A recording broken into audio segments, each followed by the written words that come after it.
Sino ko yung susunod kong makakalaban? Ako makakalaban mo, He-Man. Isa kang dibil-dibil.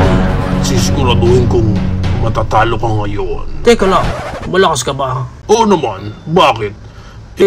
Kung malakas ka, bakit kailangan mo pa ng mga ganyang klaseng armor? Ang ganda ang ganda ng armor mo. Protection yan para sa akin, sa mga laban. Ba't kailangan mo ng protection? Nakala ko ba malakas ka?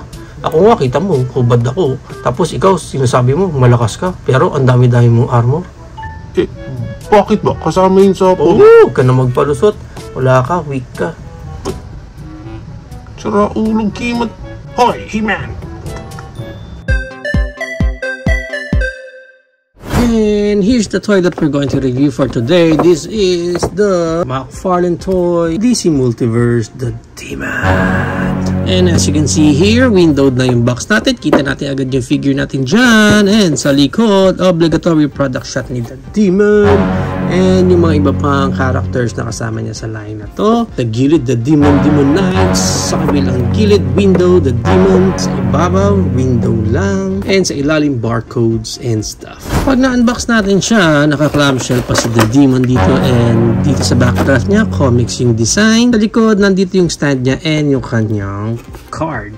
And let's check muna yung pinaka-details niya. As you can see here, ang ganda rin ng details. Nakikita nyo naman yung mga texture niya dyan sa armor niya.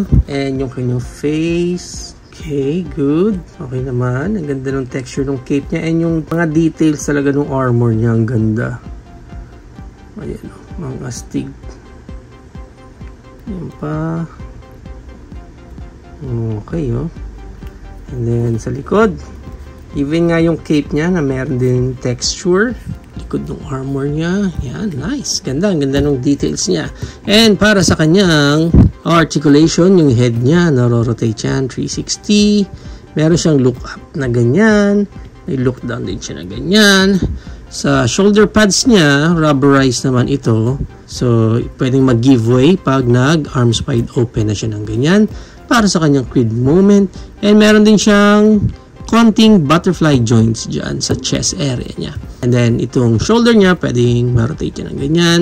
Sunod na articulation niya is dito sa may elbow niya na naro-rotate. And then, yung kanyang elbow bent is single joint lang. Pero hindi gaano nabibend eh. Yung meron din dito sa kabila. Walang gaanong elbow bend. After nyan, dito sa kamay niya, naro-rotate din yan. And may up ganyan. And of course, may down na ganyan. Next yan is dito na sa kanyang ab crunch na merong articulation na ganyan. Pwede siya mag-final countdown na ganyan. And swivel na konti.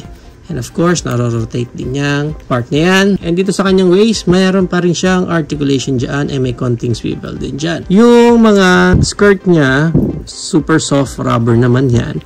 And yung kanyang Van Damme split, ganyan. And yung kanyang high kick, ganyan. And yung back kick, ganon.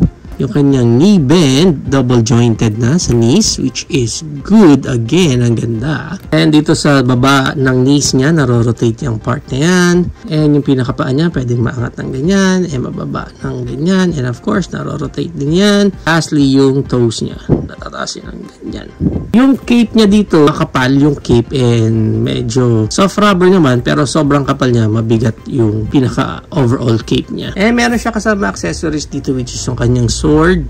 Yan ang pinaka-itsura niyan. Silver. Yan yung hawakan ng sword niya. Ganyan. And then, let's try.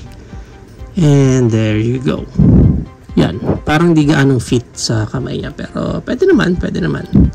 And para sa kanyang height, ang height niya is around mga nasa 7.5 inches siya. Ang maganda niyan, i-compare pa natin siya sa iba pa nating figures tulad ng ating MCF Fordax, Marvel Legends Groot, our Viking He-Man from Masterverse, Hammond Collection Dr. Ellie Sattler, Marvel Legend knockoff version na si Hulk, MCF Doomsday, and ang ating Yolo Park AMK series na si Optimus. So, yan ang ating height comparison. If you're planning to avail this, the Demon from MCF, ang price range niya is around 600 pesos up to 1,600 pesos. Depende na lang again kung saang specific market niya makukuha nito or makakakuha na rin kayo ng naka-sale na siya. So, there you have it now guys. Ito na ating McFarlane Toys, The Demon. For me, kaya ako siya kinuha dahil I think sakto siya doon sa overall theme ng collection na bubuuhin ko. Especially, ang ganda rin naman ang itsura niya and yung scale niya is talagang sasakto doon sa gagawin kong collection. Talagang sulit na sulit ako and good catch talaga itong figure ng The Demon.